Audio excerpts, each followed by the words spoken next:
मीना जी सुबह से ही रसोई में पकवान बनाने में जुटी थी। तरह तरह के सूखे नाश्ते, नमकीन तो उन्होंने 4 दिन पहले से ही तैयार करने शुरू कर दिए और अचार और पापड़ वो तो महीने पहले से तैयार हो गए।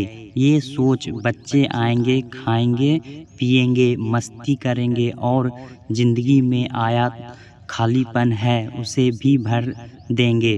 प्रकाश जी लगभग चिल्लाते हुए बोले, सुबह से 4 बार बोल चुका हूँ, एक चाय पिला दो, मगर नहीं, तुम तो लगी हो पागलों की तरह खाना बनाने। तभी रसोई से चाय लाती मीना जी बोली, पागलों की तरह नहीं, दीवानों की तरह लगी हूँ। मेरे बच्चे आ रहे हैं, आखिर मैं चैन से बैठ कैसे सकती हूँ। उनके स्वागत सत्कार के लिए खास गुलाब बेल का शरबत बनाया है, बच्चों के लिए फ्रूट चाट बना रही हूँ। आप एक काम क्यों नहीं करते, बाजार जाकर समोसा कचौड़ी ले आइए, साथ में पनीर की जलेबी भी। अगर इमरती मिले तो वो भी उठाना, सभी बच्चे बड़े शौक से खाते हैं। देखी भाग्यवान, तुम्हें जो करना है करो, मैं तो कुछ नहीं करने वाला।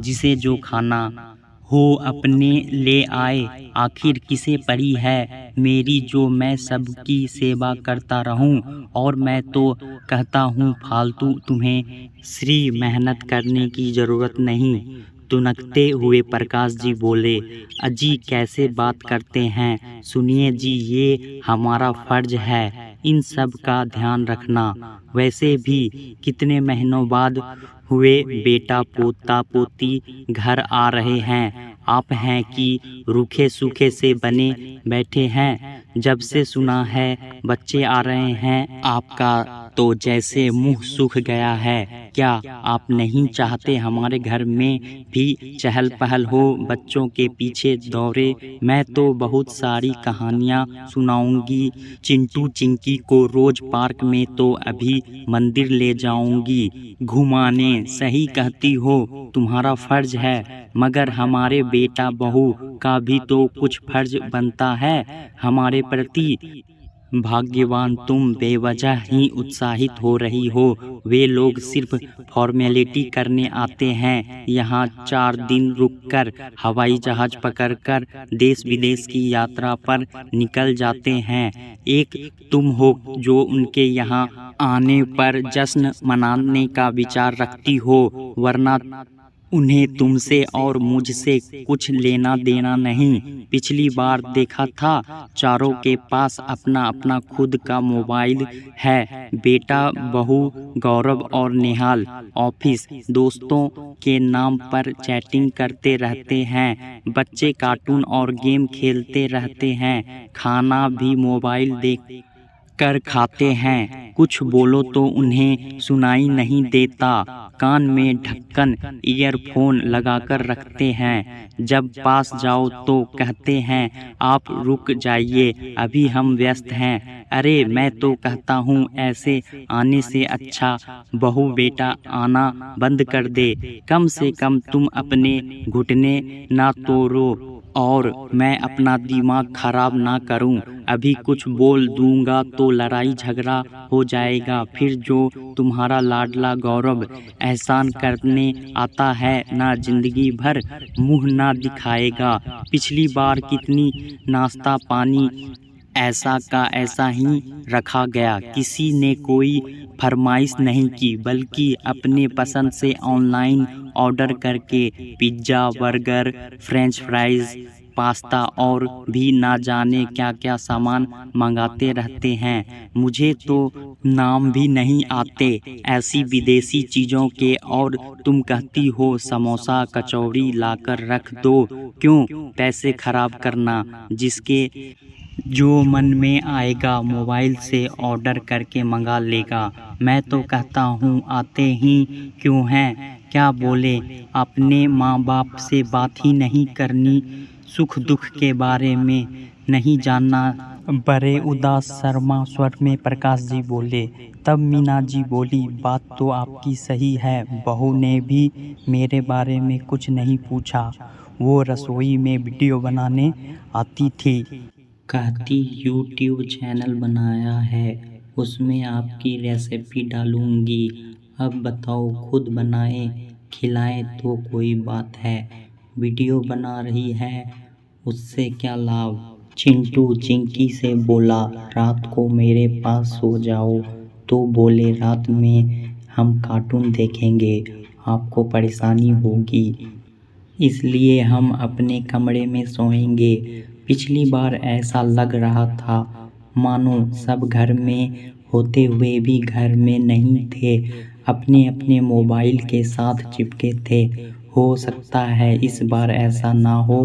मीना जी बड़ी उम्मीद से बोली, अरे जब से कोरोना आया है, बड़े बच्चे सभी के हाथ में मोबाइल नाम का खिलौना आ गया है। इसमें देखने और करने को इतना कुछ है कि अब आमने सामने बैठकर बातचीत करना बेकार लगता है। फिर बच्चों की पढ़ाई लिखाई उसी पर हो जाती है, उनकी आदत में आ चुका है मोबाइल। अब तुम चाह कर भी उसे छुड़ा नहीं पाओगी। मैं तो कहता हूँ ज़्यादा उम्मीद करना ही बेकार है।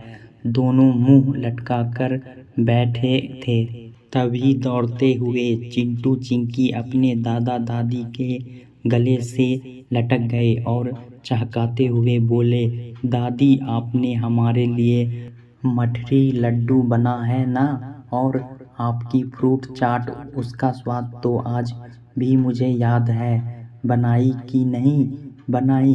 अरे वाह, तुम लोग आ गए हो तो सब कुछ बनाया है, तुम्हारा इंतजार कर रहे थे। बच्चों, पापा जी समोसे कचौड़ी की खुशबू नहीं आ रही? लगता है अभी तक आप लेकर नहीं आए। एक काम करता हूँ, अभी जाकर मैं हीरा हलवाई के यहाँ से सबके लिए नाश्ता लेकर आता हूँ, और जलेबी माँ के लिए। अभी भी आपको पसंद है या कुछ और लेकर आऊं?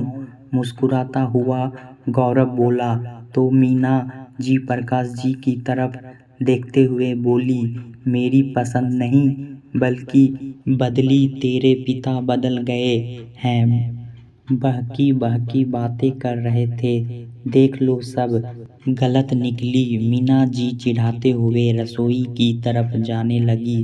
अरे मम्मी जी, अकेली कहाँ जा रही हैं? मैं भी आपके साथ चाय बनाने चलती हूँ, बहुत थक गई हूँ। अब तो आपके हाथ की अदरक इलायची वाली चाय पीकर ही थकान मिटेगी। बोल दोनों सास बहू रसोई में चली गई। प्रकाश जी हैरानी से सबको देख रहे, बच्चे बैठकर शरबत पी रहे थे, सास बहू मिलकर रसोई में हंसी ठहाका कर रही थी। अपने पिता को आश्चर्य में देख गौरव बोला, पापा हम सब को माफ़ करिए, हमें नहीं पता था कि हमारी वजह से आप दोनों को इतनी परेशानी हो रही थी, मगर क्या करें, मजबूरी है। मोबाइल हमारे जीवन का अभिन्न अंग बन गया है, ना चाहते हुए भी दिन में 10 बार चेक करना पड़ता है। आजकल वर्क फ्रॉम होम के नाम पर मोबाइल पर ही सारा काम चलता है। बच्चों का होमवर्क, पढ़ाई लिखाई भी उसी पर होती है, ना चाहते हुए भी वह ज़रूरत बन गया है। हम तो अभी भी मोबाइल से ही चिपके रहते। वो तो दरवाजे पर आपकी सारी बातें सुनी तो हम सबको एहसास हुआ क्या हम गलत कर रहे हैं। अब इस गलती को सुधारना चाहते हैं। जब तक आपके साथ रहेंगे, अति आवश्यक होगा तभी फ़ोन को हाथ लगाएंगे। अपना सारा सामान आपके सानिध्य में गुजारेंगे। चलो चाय बनती होगी, मैं जाकर नाश्ता ले आता हूँ। बोल जैसे ही गौरव उठा तो प्रकाश जी ने उसका हाथ थाम लिया और बोले, चल आज बाप बेटा दोनों मिलकर समोसा कचौड़ी लेकर आते हैं और एक एक वही गरम गरम खा भी आएंगे। वहीं रास्ते में गपशप भी हो जाएगी। वैसे गलती तुम लोगों की भी नहीं, जमाना ही बदल गया है। चलो देर आए दुरुस्त आए, ठीक है चलते हैं बोल दोनों चल पड़े। इस तरह घर में अपनों की बातों पर हंसी का शोरगुल पसर गया, वरना मोबाइल के कारण एक दूसरे से बात करने का समय ही नहीं मिलता था। दोस्तों, मोबाइल ज़रूरत है मगर हर वक्त ज़रूरी नहीं। अपने आसपास के लोगों से बातचीत कीजिए, वरना सब कुछ होते हुए भी अकेलापन नाम की बीमारी घर घर फैलती जा रही है। लोग अपने और मोबाइल में सिमटे जा रहे हैं। अपने आप को Insta reel, YouTube videos, photos, selfie यही सब करके लाइक्स कमेंट को अपनी ज़िंदगी का अभिन्न अंग मानने लगे हैं, जो कि सरासर गलत है। कोई चीज़ लिमिटेड की जाए वही अच्छी है, क्योंकि अति सर्वत्र वर्जित है। किसी भी चीज़ की अति बुरी होती है, इसी बात का हमें ध्यान रखना है। दोस्तों, कहानी अच्छा लगा हो तो कमेंट करके ज़रूर बताइएगा और चैनल को सब्सक्राइब करना ना भूलें। धन्यवाद।